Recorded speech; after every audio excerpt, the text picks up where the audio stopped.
ഞാൻ ആരെയും ഫോഴ്സ് ചെയ്യുന്നില്ല. ഇപ്പൊ നിങ്ങളോടും ഞാൻ ചെയ്യണമെന്നോ ചെയ്യരുതെന്നോ പറയുന്നില്ല. ഞാൻ ചെയ്യും അല്ലെങ്കിൽ ഞാൻ ചെയ്യില്ല എന്ന് മാത്രമേ ഞാൻ പറഞ്ഞിട്ടുള്ളൂ.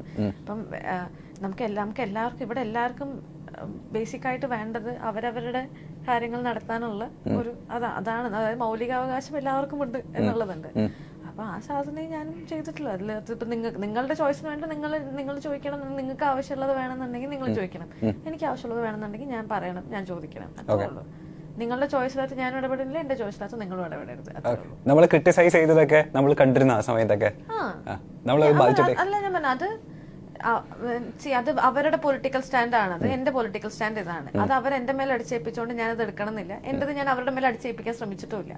ഞാൻ പറഞ്ഞിട്ടില്ല നിങ്ങളോട് ആരും കഴിക്കണമെന്നും നിങ്ങളോട് ആരോടും എന്തെങ്കിലും ചെയ്യണമെന്നും ഞാൻ പറഞ്ഞിട്ടില്ല.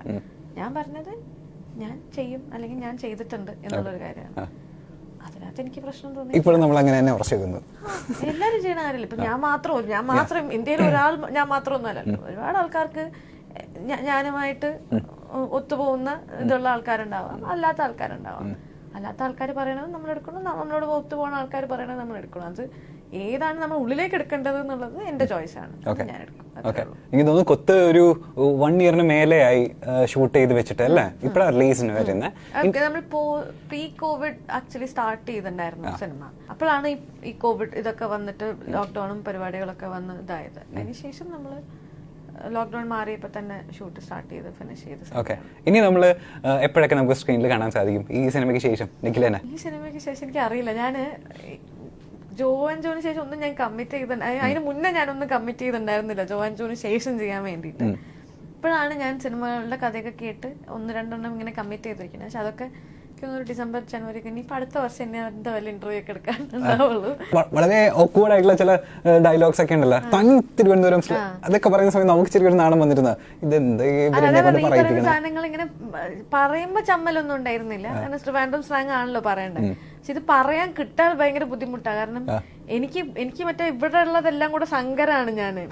അപ്പോ മൊത്തത്തിൽ കുറച്ച് ഭയങ്കര പാടായിരുന്നു അത്. കാരണം ഓരോ വാക്കുകൾ പറഞ്ഞു വരുമ്പോഴത്തേക്കും ഇപ്പൊ എന്തൊരു എന്നായിരിക്കും അത് പറഞ്ഞ് അതിപ്പോ ഒരു 4 പ്രാവശ്യം പറഞ്ഞ മറ്റേ അത് തൃശ്ശൂർ സ്ലാങ്ങിൽ ഞാൻ പറയും എന്തൊരു എന്നൊക്കെ.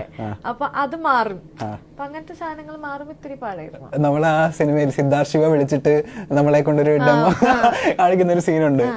അത് ഭയങ്കര രസമായിട്ടാണോ അപ്ലൈ ചെയ്തത്? നമ്മളത് ക്ലിക്ക് ആവുന്നുള്ളത് നമുക്ക് അറിയാമായിരുന്നു ആ സീൻ? അന്ന് എനിക്ക് ഒന്നും അറിയില്ലായിരുന്നു. അന്ന് അഭിനയിക്കും നമുക്ക് ഈ സീൻ ക്ലിക്ക് ആവും ആ സീൻ ക്ലിക്ക് ആവുന്നൊന്നും അറിയില്ല. നമ്മൾ എന്നെ തന്നെ പാലിച്ച് വീട്ടിൽ നിന്ന് നിർബന്ധിച്ച് വീട്ടിൽ നിന്ന് വിളിച്ചോണ്ട് വന്നിട്ടാണ് ആ സിനിമയിൽ ഞാൻ അഭിനയിക്കണേ. അപ്പൊ അത് അങ്ങനെ ക്ലിക്ക്. പക്ഷെ ഇപ്പോഴും എനിക്ക് ചിലപ്പോ മറ്റേ ഫേസ്ബുക്ക് വീഡിയോസിലൊക്കെ വരാറുണ്ട് ആ സിനിമയുടെ സീനുകളൊക്കെ.